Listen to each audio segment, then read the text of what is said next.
It started with a game. If everyone would like just bag the noise and play like we could do this. Sonny, name one thing that's gotten better in the last 10 years. Shall we play a game?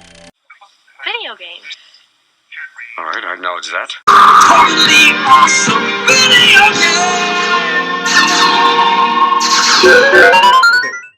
Welcome to part 2 of the narrative design part of our course. I think we'll wrap this up with our with a second video, but I'll leave myself a little room, a little wiggle room, just in case. So in the first part of the narrative design class, we were flowcharting out my game, using my treatment as a guide, using our palette of gameplay and other storytelling techniques. We were flowcharting out the game, the exact how, where, and when that our story is going to be told. We'll be plotting out the game, all the major sequences that move the story forward. Not to worry about side quest. We may not be capturing everything that the player is going to can or will do, but the core path that moves the story forward. And this is the completed flowchart. So we were working on it. You know, we started in the first video. We started at the end to work backwards. That's really how you should do it for as long as you can. At some point, you may jump to the beginning. And then you may hop around until things meet in the middle. And it's a fun process. It can be a messy process. It can be, like I said, fits and starts sometimes. Even when if you're collaborating with people and the energy's good. And it just trust me, just keep pushing through.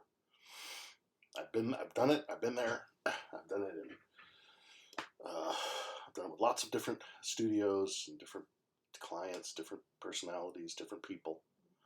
I've done it with other writers. I've done it just the dev team and me. It's a simple process, hands-on process, but it's a great one to cut your teeth on and learn.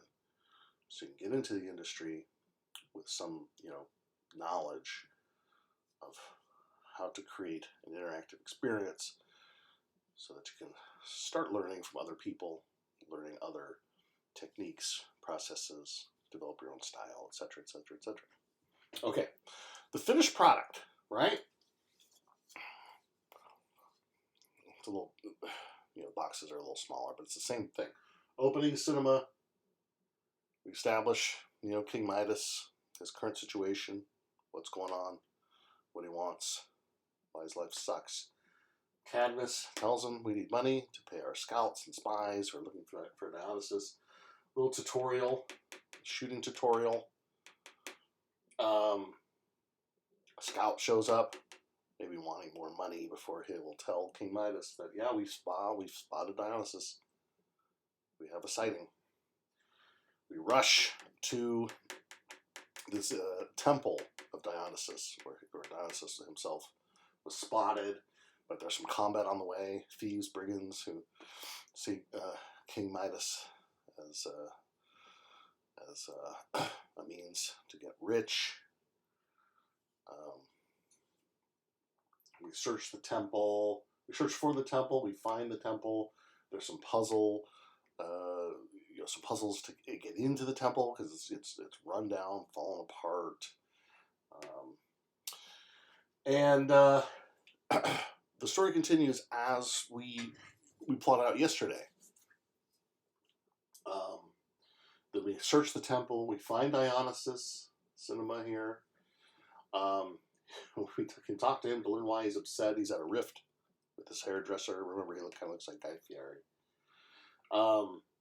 We search the temple for the hairdresser. We find the guy who's trapped. Maybe do a little puzzle. kind of missing a brown box here, but there should be like a puzzle to free the hairdresser. The hairdresser and Dionysus are reunited. And then King Midas is given the power to reverse his golden touch. Now that's the cure that he wanted to cure his daughter, who's a statue. So there's a little bit of puzzles to get back out of the temple, where we can kind of teach the player, how this reverse Midas touch can be helpful in puzzles, with our puzzles. He is back on the road to his castle to cure his daughter right away. There's some more combat and a little bit of maybe a little bit of puzzle gameplay to get back to his castle when he finds out that the statue of his daughter, the golden statue, has been stolen in his absence. That's where we left off at the first class, and we had some of the ending built out. But I'll real quickly take you through the rest of it, just so you can kind of see, I guess, where I'm coming from and what I came up with. Again, this is at a high level, color coded, so we can see at a glance both the pacing of our different sort of tools in our toolbox at a glance, the frequency that we're using these things, and the general pacing. But anyway, so after Midas discovers his daughter's statue's been stolen, I think there's going to be a search for clues. Okay, maybe there was a witness that the pirates, maybe there was, King Midas still has a few followers. Maybe there's a witness that can help them. Maybe it's just finding clues. So I imagine, the player doesn't know this, but I imagine that these pirates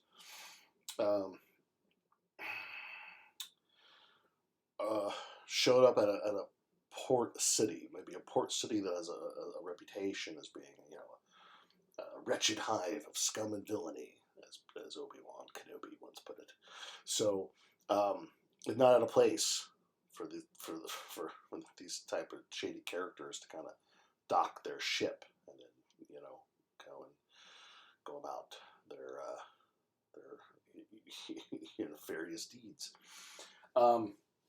So if that's true, there could certainly be some evidence left at the scene of the crime that could point them towards this port city. It could be a coin, the currency that they use only around that town, or it could be something that they give you when you dock your ship and you hold on to it like a claim check or something. But the point is, I don't actually have to know right this second. But as long as I have a pretty good idea that this is plausible, and then I know that I can work with the game designers to come up with, they'll come up with a cool puzzle, and I'll come up with sort of the context and maybe the content, like the exact clues you can find, and we'll collaborate, work together, right? But the point is, Midas is going to kind of figure out that it's this. He doesn't know exactly who it is, but he knows it's this thief, and he knows where the thief is going because he knows where they docked, where they landed their ship. So off he goes towards this port. Come on, Cadmus, it's time to go to this port city. Now, this game is fairly not fair. This game is very linear. And that's okay, because I have said I want to keep this example simple for you.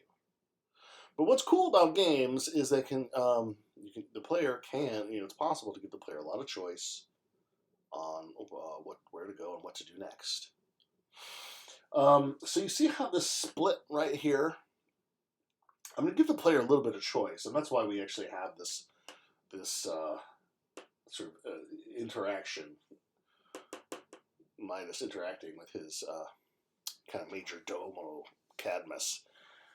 I got to get to the port city, but there's two different ways. They're both going to be rough. One of them I'm calling, for now, Fight City. We can cut through Fight City. The Queen of Fight City is not a big fan of King Midas, Your Highness. He's not a big fan of yours. Midas has been a jerk for a long time. First he was a greedy jerk. Then he was a very bitter person, as you would expect. But he hasn't made a lot of friends over the years. You go through Fight City. There's also Puzzle, I'm calling it, working title. Puzzle City. The King of Puzzle City, he's not a fan of yours either. But the inference here is that the player can have a little choice. They can either go through, if they just like shooting, turning people to gold, or destroying stuff. They'll want to go through Fight City. If they like the more puzzly stuff, they can go through Puzzle City. These two paths run parallel to each other. You only have to do one. So there's some interactivity there. It stops being perfectly linear at this point. All right? You can enter Puzzle City. You can have a tete-a-tete with the Puzzle King that doesn't like you. And I don't know exactly how I'm going to arrange this, but it's going to be something to where like the Puzzle King is going to say, I don't like you, but I'll tell you what, I'll put you through my deadliest traps, my deadliest puzzles. He's kind of like the Riddler type. And if you survive all that, heck, I'll give you a boat. I'll give you a little boat, and you can or I'll give you safe passage, to Port City, and I'll maybe even give you like a little dinghy or something, so that you can or a little ship that you can use to go after these pirates. Good deal, right? So, deadly traps, a little bit of combat break to break things up, a little bit more deadly traps, a little bit of combat break. And then you kind of do like the final trap where it's like pitting you against the king of Puzzle City, head to head.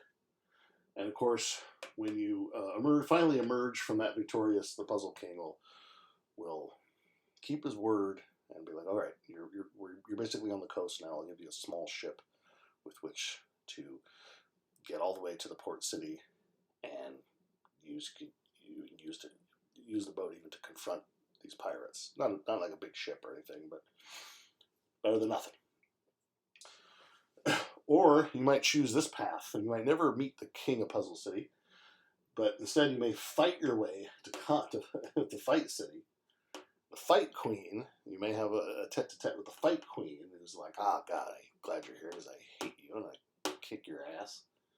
But if you can survive me, I'll grant your passage to Port City, and I'll even give you a little ship that you can use to bop down the coast and get to the city and maybe confront the pirates that way. So you got to do some fighting, a little bit of a puzzle break to break up the fighting, but brief fighting, a little bit of a puzzle break, a boss fight of sorts with the Fight Queen, and when you emerge victorious, the Fight Queen also keeps her word. Like, all right. You're basically here at the coast now. I'll give you a little ship to get yourself all the way to Port City, and maybe the ship will come in handy. So here you are, Port City. You need to explore because you need to find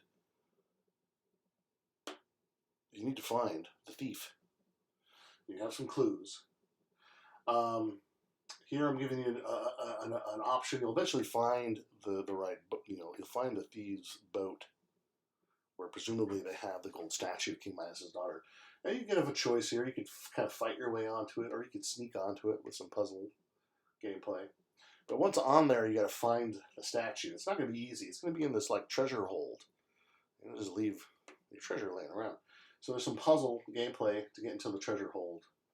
And I think that once you actually get in there, there's going to be some elite guards that you have to fight. Remember I talked about how the Golden Voyage of Sinbad and Ray Harryhausen's, really cool, stop motion monsters. I'm thinking that kind of thing. These sentinels that just sit there, they'll kill anyone who's not the Prince of Thieves type, the pirate captain. But you can fight your way past them, And now you've got the statue, and you can get the statue onto King Midas's little boat, and then presumably, he's going to take this. He's going to take the statue all the way back to his castle using this little ship that he's got, right? That's the plan. He's still got to get the statue onto his ship, right, from the pirate ship. But that's not going to go so easy. I think you're going to be successful. I'll reserve the right to go back and think about this, right? Nothing's set in stone yet. I don't know if perhaps maybe you have a brief fight with my King Midas and the pirate captain here, but then you abscond. You have some words with him, and you manage to get away. You get the gold statue onto your little ship, and get away. Or perhaps you just you manage to get the statue, and you're almost free and clear, and you just have some words with the pirate prince. And I think this would be a great opportunity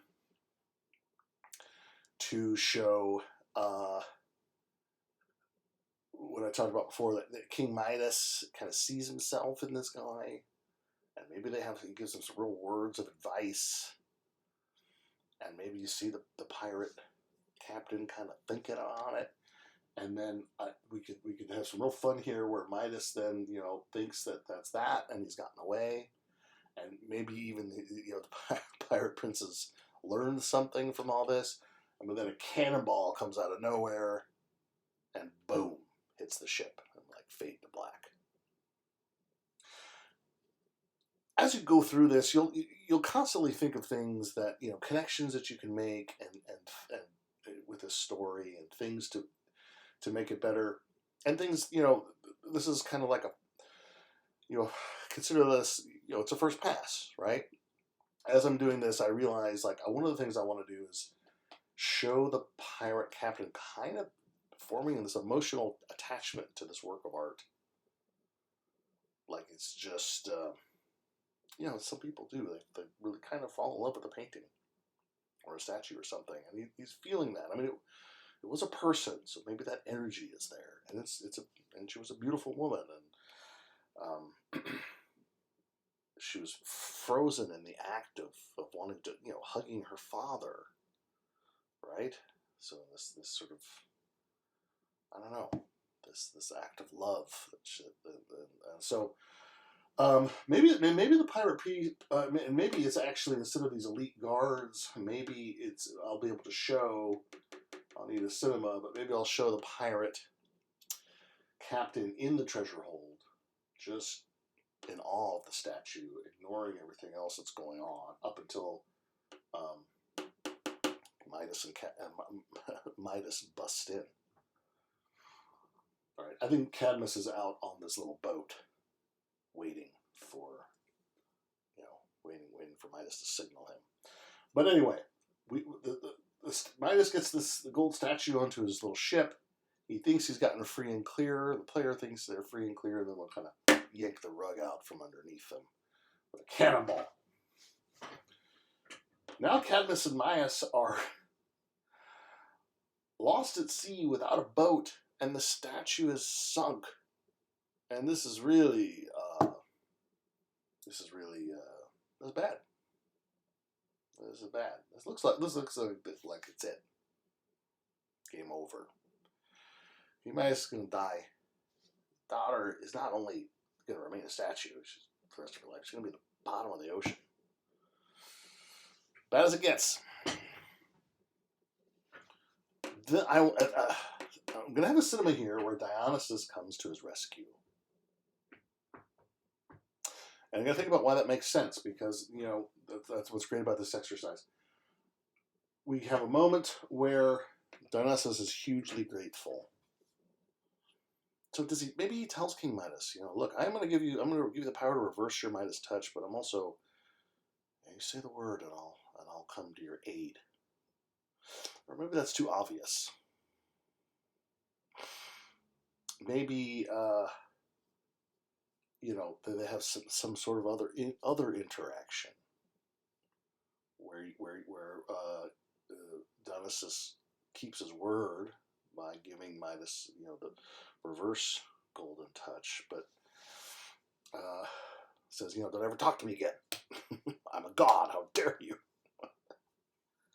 But I think that what this could also be about is Dionysus, a little bit of redemption for Dionysus. I mentioned before how I like this feeling of transition. The old gods are dying. King Midas is dying. The world's moving on to something else. So it might be a little bit like, us OGs got to stick together. It might be something that King Midas, about the interactions they had earlier, where King Midas has had some time to think, and even the gods maybe can learn and grow a little bit.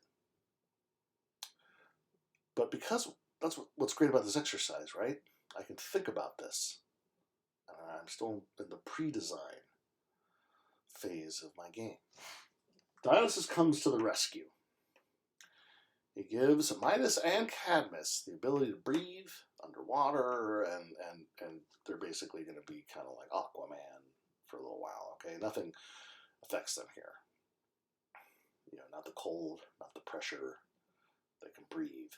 So now they can go down, get the statue back. Of course, it's never that easy, right? You can have some evil sea creatures that are around the statue, and maybe they're just around the statue and you've just got to get through them. Maybe they're intelligent, and they probably don't have much use for gold, but they're like, oh, a statue from the heavens, But you got to find the statue first while you're in this dangerous territory again. You got to find the statue, and then maybe you either got to try and sneak off with it, or else just fight to reclaim it. And then what do you do? Well, King Midas isn't going to change his daughter. Again, we talked about this a little bit in the first video. They're going to change his daughter back underneath the ocean. That'd be crazy. Instead, Cadmus, he and Cadmus drag it to the nearest safe place they can find, a little uninhabited island. It'll do. And I toyed with the idea of maybe having Cadmus be sort of, mortally hurt. Like here. So that by the time he gets the statue to the island, that's his last act before he just collapses and dies. I kind of like that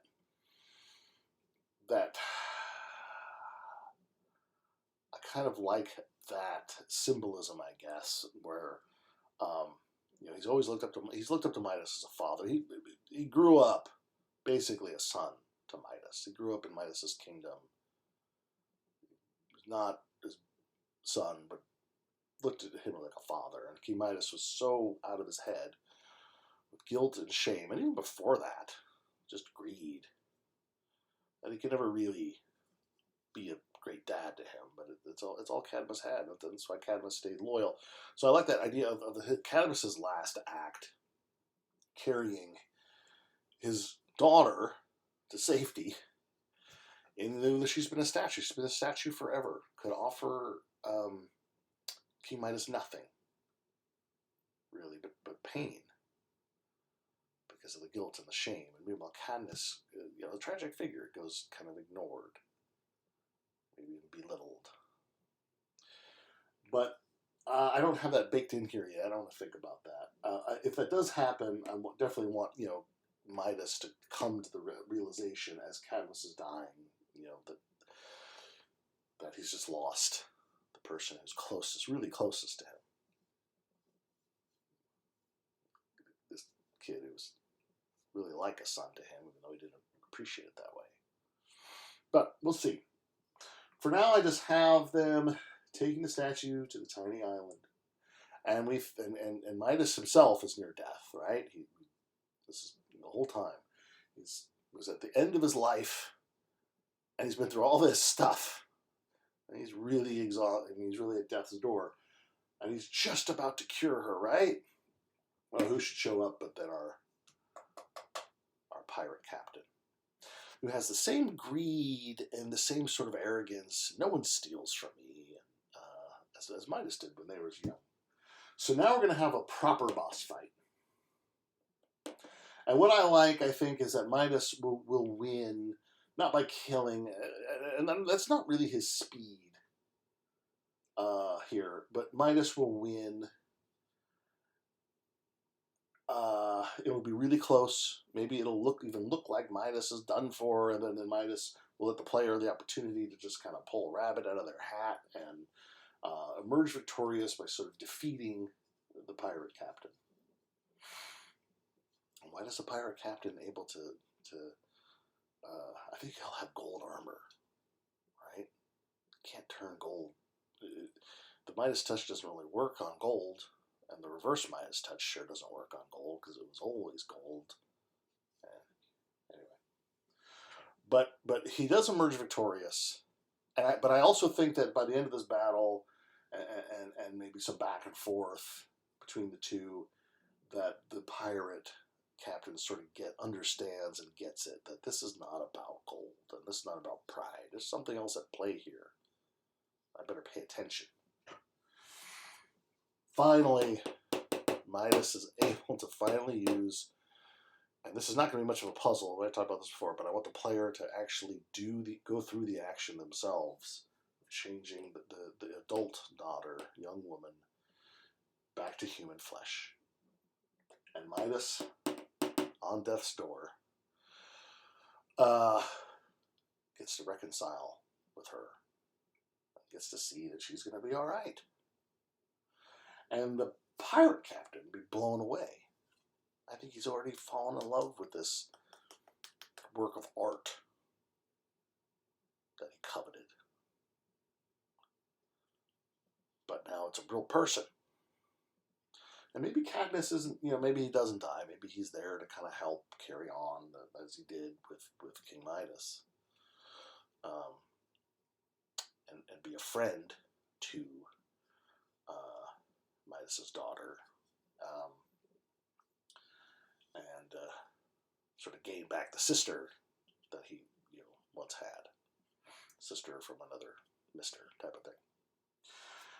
So part of this cinema is also going to be the resolution, where we will probably fade out and fade in.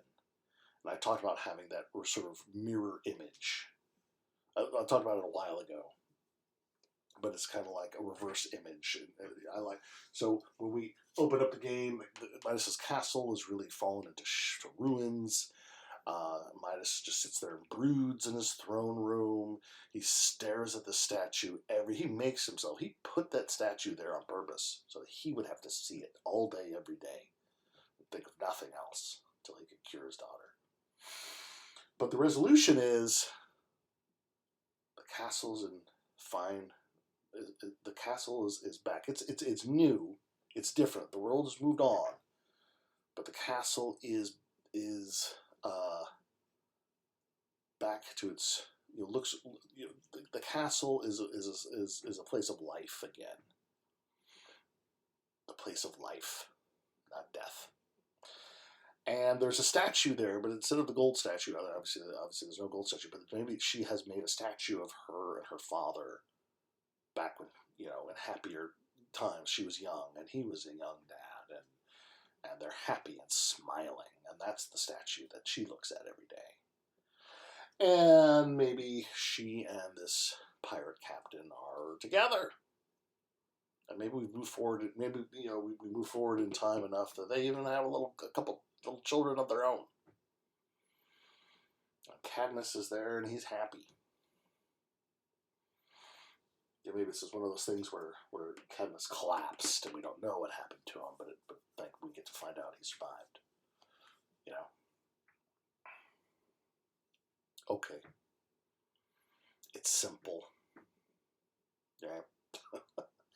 But I think it could be fun, funny, and have some heart.